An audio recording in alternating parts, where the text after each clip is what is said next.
where our office is and the distance, that was our final deciding factor. Ask anyone living in Bangalore and they'll tell you that the first check that they do before finalizing a house is they check its distance from their office. Today, we are going to take you through the entire rigorous process of renting a house, especially in Bangalore. We have zeroed in on few parts in Bangalore where you will find most offices and tech parks. We have also interviewed people living in different parts of the city on rent to give you a better idea of what it's actually like to live on rent in this city.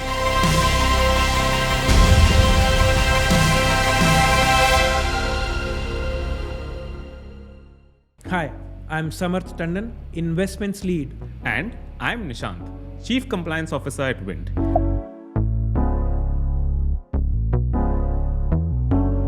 So my name is Shanthan and her name is Shutapa. Hi. We are staying in Waterville apartment. Our rent over here is 29,500. Maintenance is around 7,900. The average rent for a 3 BHK is 35,000 in Bangalore, while that for a 2 BHK is 25,000.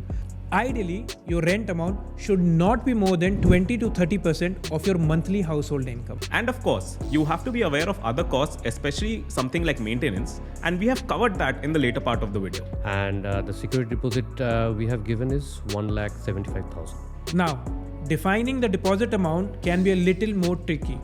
The most common number that I have heard is around 5 to 6 months of the rent amount, which comes to roughly 1.5 lakh to 2 lakh rupees.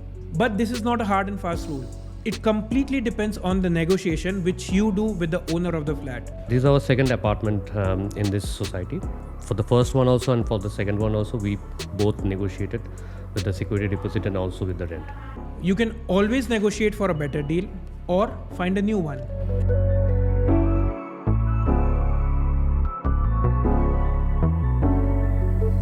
My name is Sunny Rola and she's my wife Tanisha, and we stay in Electronic City. The rent that I paid for this is like 25,000, and the maintenance is around 2.5k. Security deposit was around 1 lakh. The landlord was asking for more than a lakh actually, but then we settled on for around a lakh. If you're working in HSR, yes, definitely you can stay here and like you can travel. If you're working in Begur or Niladri or somewhere nearby, the rent in this society is very less as compared to the other societies. But wait, where do you find these houses? Most of my friends and family living in Bangalore have either found a house through a broker whom they knew, or they took help from online platforms like NoBroker or Housing.com. We saw that there were posters saying it is out for rent, but we did not find this house neither on the online platforms nor through any of the brokers that we had contacted, which was surprising. If you know exactly which area or which society you want to get a house in, you can actually just visit the place directly, just like Shanthan and Shutapa did. Even if you find a house through a broker, you can still look online for similar houses to compare the rentals.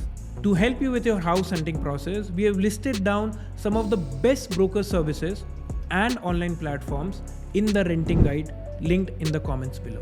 So we did take pictures. We noted the repair work that was required. We sent it to the owner of the house. Also requested for the house to be freshly painted, which I think is a norm here. You might want to get the house deep cleaned before you start living there. Ideally, the landlord should get it done before you move in. But if they do not, then you can use apps like Urban Company to fix an appointment and get your house deep cleaned. A complete cleanup of a 3 BHK will cost you somewhere around 6,000 to 7,000. Once you have finalized the house which you want to rent, then comes another crucial step. That is signing the rent agreement. Now, I know that reading each clause line by line is a tedious job, but there's no easy way of saying it. You must do it, right? And a rent agreement is not really that long, guys. 3 to 4 pages, you can read through it. One of the first things you need to check in your rental agreement is that the financials are clearly laid out. By financials, I mean rent, security deposit, brokerage, maintenance. All these details need to be listed out absolutely explicitly and clearly. As important as it is to know what you're paying for, you must also know what you're not paying for. For example, my building does not include the clubhouse facilities in the maintenance. We have a separate membership fee which has to be paid. You have to wait till the end, and you'll also get a sneak peek into my own house. Also, your rental agreement should clearly list out all the furniture and fittings that come along with the flat, and more importantly, who is responsible for the repair and maintenance of these things. Just having this set out clearly will save you from half your disputes from your landlord. Another thing that people sometimes ignore is a lock-in period. Usually, landlords will try and put in 6 to 8 months or even a year of a lock-in, which means that in that period, you're not allowed to leave the house. This is for the landlord's convenience. But you must know that this is not mandatory to include in a legal rental agreement. You can and you must negotiate for this to be removed from your rental agreement. The standard process, as you must all know, is a 1-month notice before you can vacate your premises. So, although it is not compulsory for you to have an 11-month agreement registered, it is my advice that you must have it printed and signed on a stamp paper and also have it notarized by an authorized official. This lends some more authenticity to your agreement. One of my friend who is staying in Harloor area, he was paying somewhere close to 28,000 for a 2 BHK and his rental agreement kind of lapses in December. So the broker suggested that your next iteration of the rental agreement, you would be charged somewhere around 35 to 36,000, and that was not something which was negotiable. So it was more of you either pay or you move out. So he reached out to the owner, but owner, knowing that he can get more money from the tenants, he also agreed to it. Considering that your rent agreements will usually be for 11 months, you will have to have it renewed every time you intend to stay longer in the house. Make sure that your rental agreement has a fixed clause as to the rent hike which will be prevalent at the end of term. Otherwise, your landlord can actually ask for any unreasonable hike in your rental rates. If your landlord has presented you with false documentation or promises, you can actually take legal action against them. You can find more information on all of this along with a sample rent agreement vetted by yours truly, linked below. So do check it out.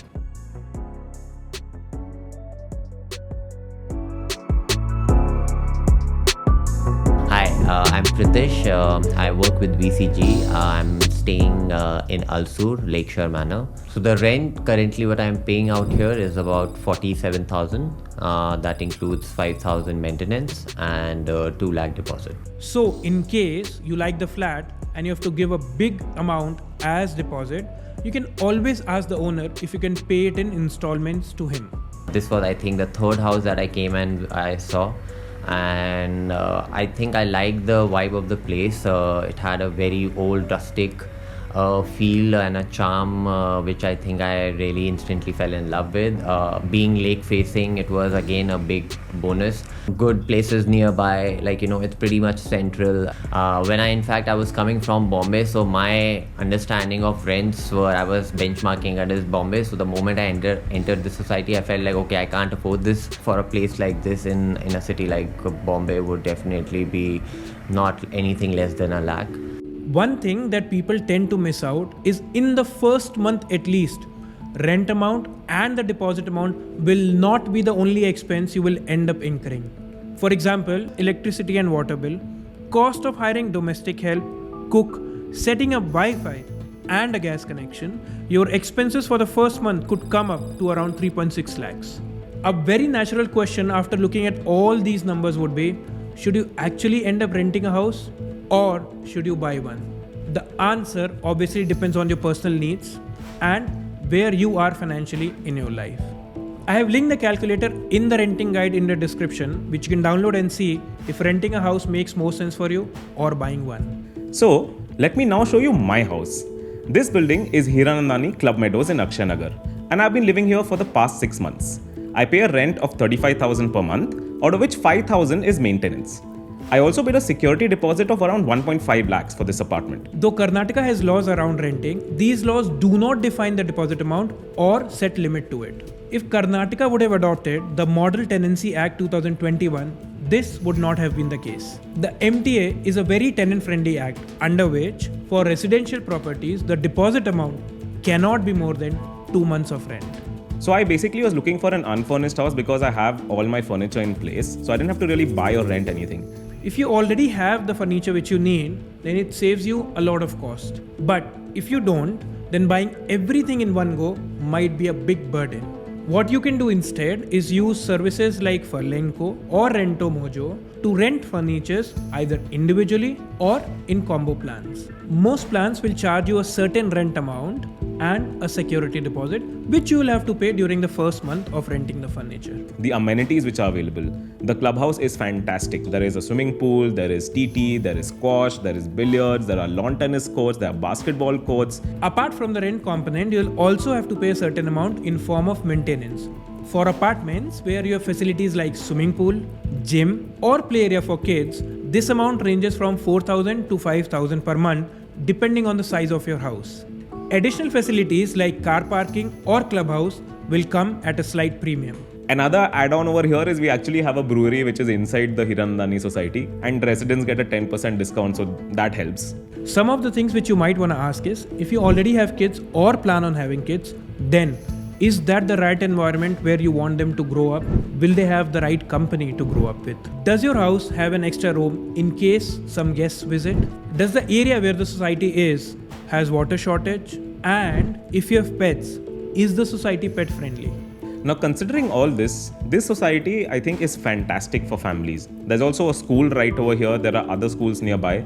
Fortis, Apollo, Rainbow Hospital, all are on 10 minutes distance. So if you're looking for a place around JP Nagar, Bannerghatta main road near IIM, Akshay Nagar, I think this is a great society if you can find a place, that is. And you will also face this problem of supply and demand. So essentially, finding the right place at the right price and at the right location with the correct distance from office and even the way the society is, it is a very tough task. I got really lucky and I really hope you guys do too.